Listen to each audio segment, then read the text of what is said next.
Hey, good morning, everybody. Welcome to Second Cup of Coffee. Pastor Tom here with you. So good to be back with you. Was blessed by Joe Argueta last month leading us, and watched all of those. Even though I was here for the filming, went back and watched them. Really encouraged by what he had to share on his heart. But I'm happy to be back with you. We're going to start a new series here in February around the word love. But the title of the series this month is Love is Not Convenient. Love is not convenient. This week, we're going to talk out of 2 Samuel 23:20, and it says this, talking about one of David's mighty men. It said, he had also gone down and killed a lion in the midst of a pit on a snowy day. Let me read that again.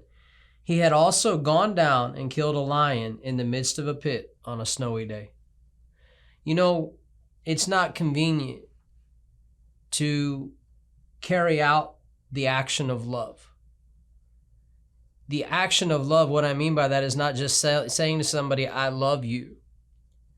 But when I read this verse, I picture a man who's got children and he knows that there's a danger, there's a lion in a pit. And what if my kids stumble across that, or somebody else's kids, or somebody else's loved one? And there's an urgency in him, and he knows that I can't just let this be. I can't just hope that even the snow or the cold will take care of the lion, or maybe somebody else will pick up where I need to go and I need to do this. And so he gets himself out of the house on a snowy day, and he goes down into a pit and he kills the lion. And I think it's kind of interesting if you think about it. Lions probably aren't just waiting around for you to get down into the pit. So how did all that work? How did all that look? What did he have to go through? What did he have to put into action so that his actions were successful that day?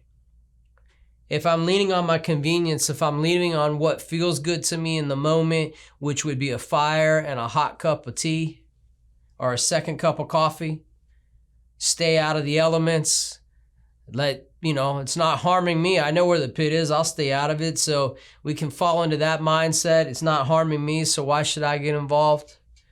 But yet, I think there's something of the Spirit of God drawing him, and I think it's drawing us as Christians now. Are you willing to put love into action when it's not convenient? The action of love so often will come in the most inconvenient times. But I think when we make that step and we go down into that pit, God will bring about a miraculous thing that never, ever could have happened any other way. So, we'll leave you with that for this first week. Love is not convenient. Oh, but when we step out of our convenience, we meet a God who is so able. So put your love into action this week. If God calls you to do something, even though it may be a snowy day and you'd rather just be drinking your second cup of coffee, put it down. Get out from under the blankets, go do what God asks you to do, and see him come through. We love you, God bless you, and we'll talk to you soon.